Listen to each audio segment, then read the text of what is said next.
Hi crochet friends, welcome back to my channel. I'm Stefania and today I'm getting into the October spirit by showing you how I make this crochet pumpkin. This is a very beginner friendly project. We'll make a slip knot, a chain, and use single crochet stitches.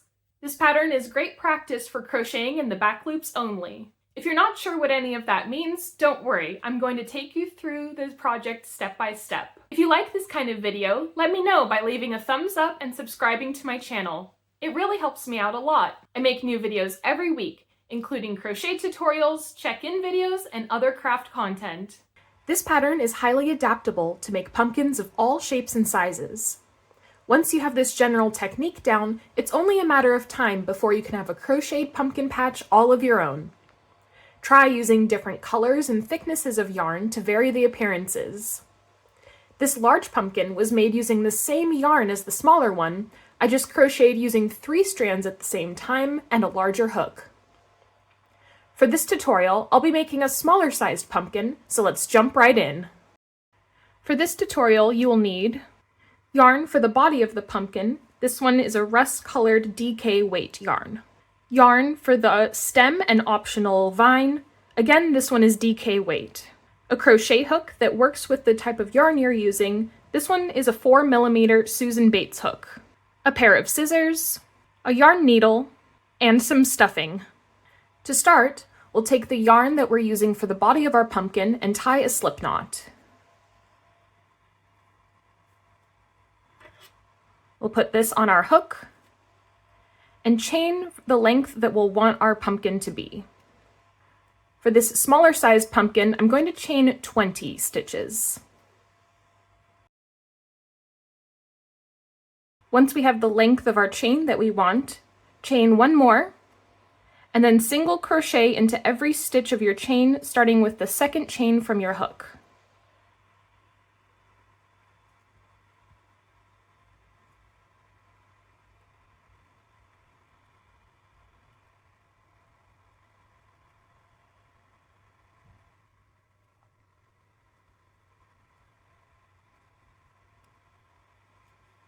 When you get to the end, we're going to chain 1 and turn our work, then crocheting into the back loop of the row.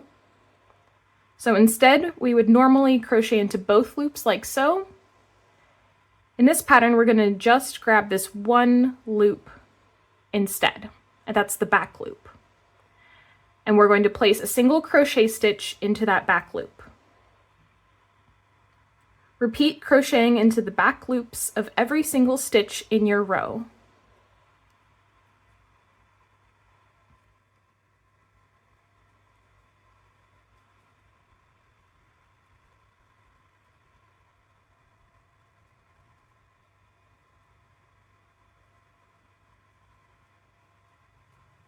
When we get to the last stitch in our row, we're going to crochet into both loops.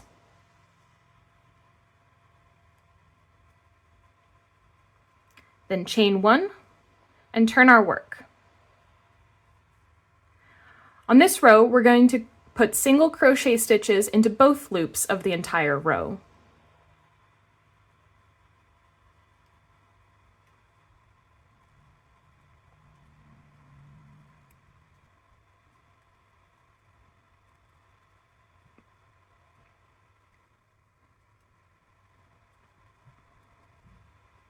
Make sure you're getting every stitch in the row.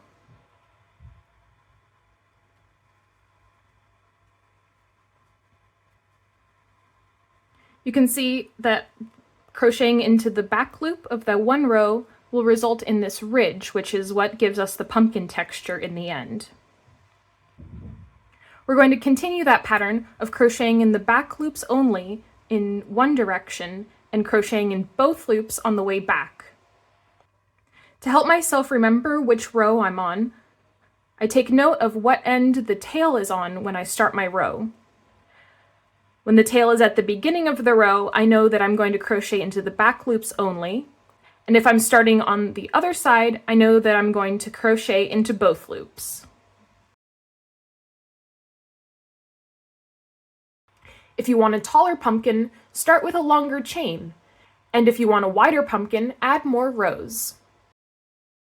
In nature, no two pumpkins are exactly alike, so these also don't need to be identical.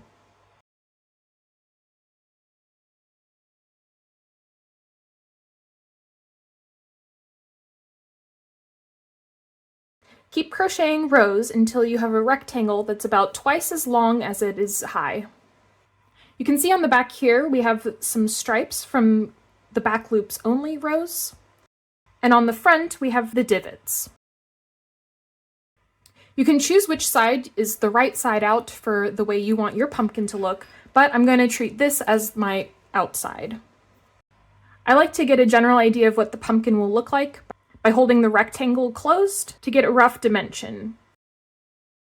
Keep in mind that we're going to close the tops and bottoms, so you will lose some height to your pumpkin. But I'm happy with how this looks, so I'm going to go ahead and go on to the next step. So taking the side that you want on the outside of your pumpkin, we're going to fold our rectangle in half the long ways. So like I said, this is going to be the outside of my pumpkin, so I'm going to fold it inside. I'm going to chain one. And then since this is my back loop only row, I'm going to go through the first back loop and go through the loop on the other side of the rectangle and slip stitch those together. Go into the next back loop and the next stitch on the opposite side. And again, slip stitch those closed. Continue slip stitching all the way down the pumpkin.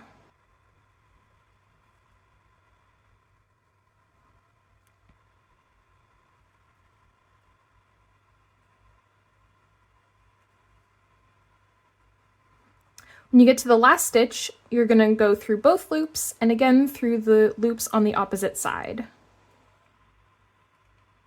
We're then going to chain one and pull a long tail because we'll need to sew the pumpkin closed on this side.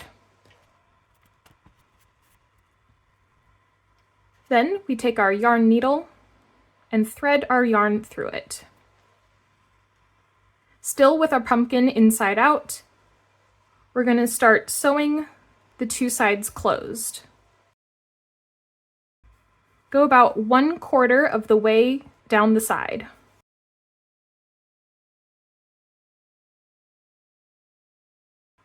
When you're about 1/4 sewn closed, you can push the pumpkin closed so that you can see kind of a plus sign. So you can see we've already sewn 1/4 of the side closed, and now we can sew up another arm of this plus sign.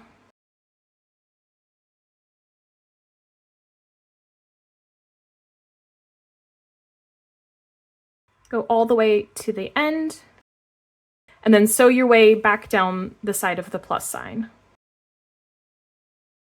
When you get back to that center point, we're going to go to the next arm of the plus sign.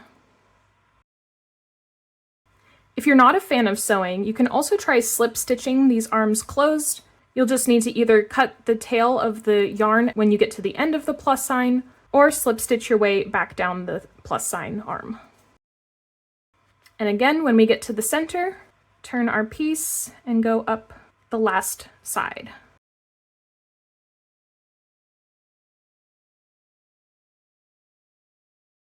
And back down.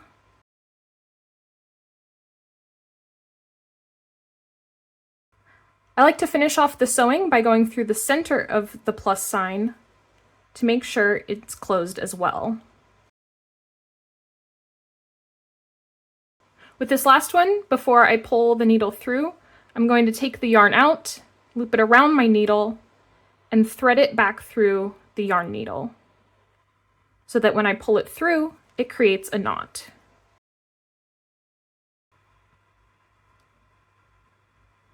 I'm going to just insert my needle through another loop here and do the same thing.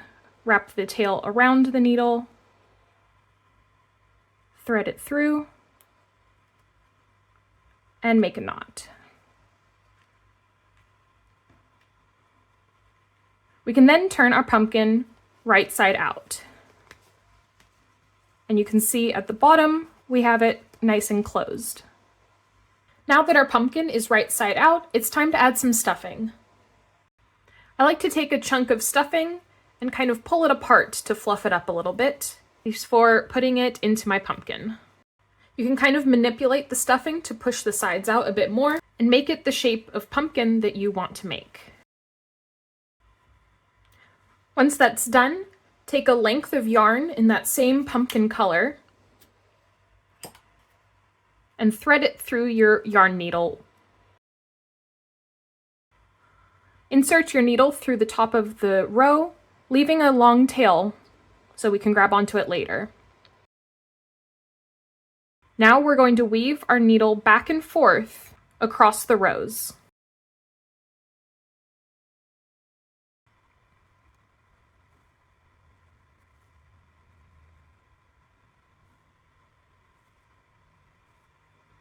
You can see I'm inserting the needle through one of the rows here and inserting it back through the next row.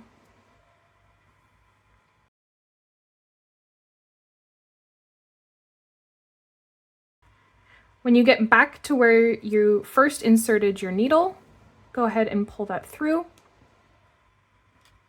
And then take both ends of your yarn, holding them firmly, and pull them, keeping the stuffing inside your pumpkin as you close the pumpkin.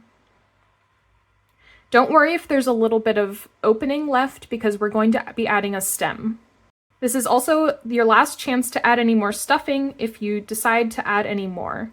You just need to push it through that opening, place it where you want it, and then pull those closed again. Once you're happy, we're going to take the two ends of the yarn and tie them securely. To do that, you take the right side and cross it over the left and pull through. And then taking the left and crossing it over the right, and again pulling it tight. Go ahead and cut these tails short. Next, we're going to take our secondary color and make our stem. Starting with a magic circle, we're going to put 6 single crochets into the magic ring. Then pull it closed. If you're making a larger pumpkin, you can add a row where you increase in each of these 6 stitches, but since this is a small pumpkin, I just want a small stem. Therefore, I'm going to put 1 single crochet stitch into each of the 6 stitches.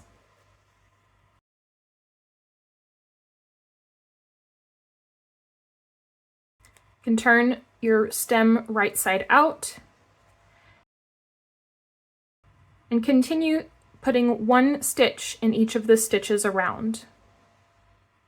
In my case, there's 6, but like I said, you could have 12 or however many stitches you want for the thickness of stem you want for your pumpkin.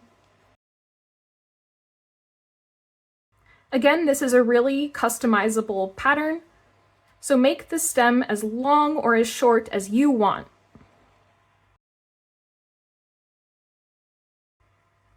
You can also stuff the tail from your magic ring into the stem. Feel free to add stuffing in your stem, especially if it's a larger stem, but for me and this size stem, I don't need to stuff it. You can always test to see how the stem looks on your pumpkin and see if you want to make it longer or shorter. I'm happy with this length, so I'm going to go ahead and add on a vine. This is a completely optional step, so go ahead and skip it if you don't want a vine on your pumpkin. To do so, I'm going to chain a number of stitches. Here I have a chain of 9. Starting in the second chain from the hook, we're going to put 3 single crochet stitches.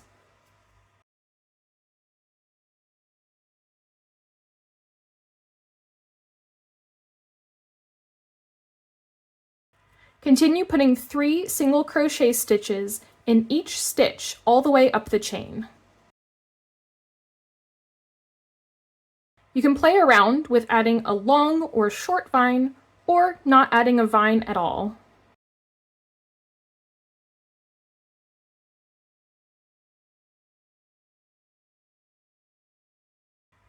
When you've reached the top of your chain, go ahead and slip stitch into the stitch where we started our chain.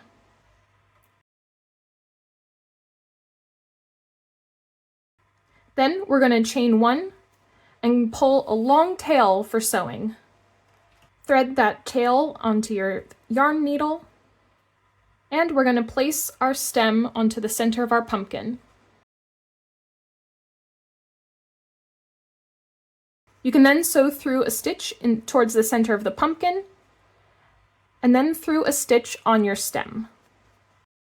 Do this all the way around your pumpkin to secure it. I try to keep my stitches close to the center of the pumpkin when I'm going through the pumpkin color, so I don't see too much of the stem color further down.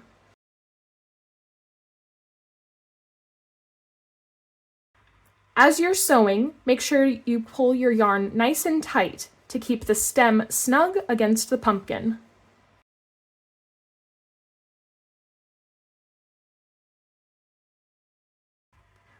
When you get to your vine, you can lift the vine up and continue sewing your stem down underneath. This will help keep your vine loose and natural looking.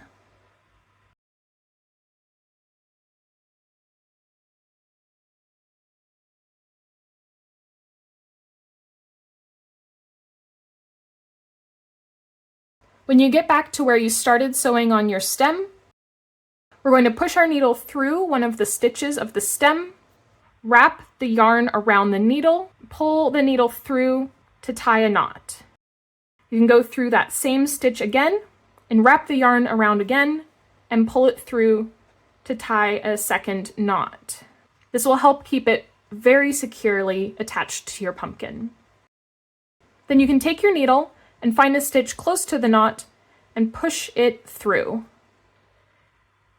Make sure you don't lose your needle, so just push it through the side there and pull it through.